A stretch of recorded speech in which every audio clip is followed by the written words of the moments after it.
అప్పులు ఎంతున్నాయో ఇంకా నాకే తెలియదు. ఎతుకుతున్నా రికార్డ్స్ అన్ని. వ్యవస్థలు ఎక్కడున్నాయో నాకే తెలియదు. అధికార యంత్రాంగం మొరేలు కూడా దెబ్బతినింది. బయట వాళ్ళు వచ్చి పెట్టుబడి పెట్టాలంటే భయపడే పరిస్థితికి వచ్చేశారు. మళ్లీ ఈ దుర్మార్గుడు వస్తే ఏమవుతుందని భయపడిపోయే పరిస్థితికి వచ్చారు. అంటే ఇవన్నీ కూడా ఒక రాష్ట్రం యొక్క బ్రాండ్ కూడా దెబ్బతినింది. ఎంతో మంది ముఖ్యమంత్రులు చూశాను నేను.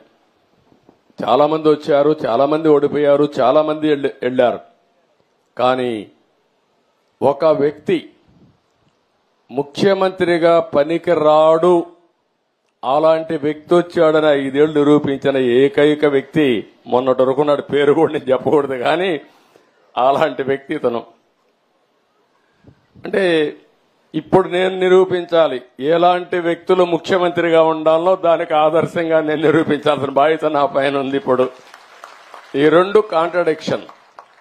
మొన్నటి వరకు మీరు చూస్తే పరదాలు కట్టేసేవాళ్ళు, ఎక్కడ పోయినా పరదాలు.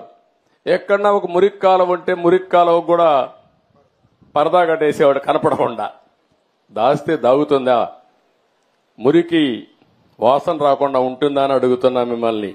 సమస్యలు పరిష్కారం చేయడానికి ప్రభుత్వాలు ఉండాలనే గాని సమస్యల్ని దాచిపెట్టి మనసును చంపుకొని బ్రతకడం లేకుంటే ఇంకొక విధంగా చేయడం కరెక్ట్ కాదని చెప్పి కూడా నేను మీకు తెలియజేస్తున్నా.